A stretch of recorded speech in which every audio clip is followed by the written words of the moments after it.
گھر ٹوٹے یا خاندان ٹوٹے، بھائی بھائی کے مقابلے میں کھڑا ہو یا بہن بھائی کے مقابلے میں کھڑا ہو، اپنے ہوں یا بیگانے ہوں، جہاں بھی نفرتوں کے کانٹے ہیں تو پیچھے اس کے پیچھے یہ دنیا کی مصیبت نظر آئے گی، یہ دنیا کی مصیبت نظر آئے گی۔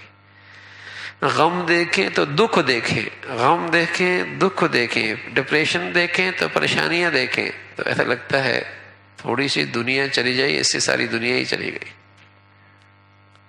ہر شخص اس دنیا کے ارد گرد زندگی گزار رہا ہے، چلے جانے پر بہت مطمئن ہے، ذرا سی کمی آ جائے تو بس زندگی ختم ہو گئی۔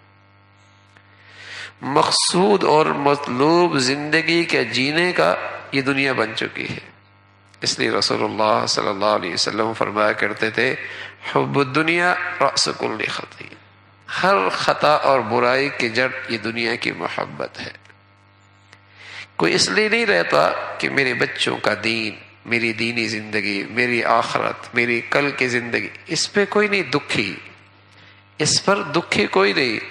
اگر دکھ ہے تو کسی دنیا کی وجہ سے، یہ نہیں ہے وہ ہو گیا ایسا ہو گیا، یہی دنیا کے دکھوں نے اسے گھیر رکھا ہے۔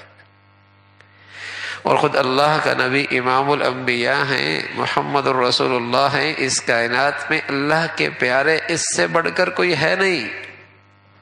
جو وجہ کائنات بنے ہیں اللہ کا نبی، اللہ کے اس نبی کے گھر کی زندگی کیسی تھی؟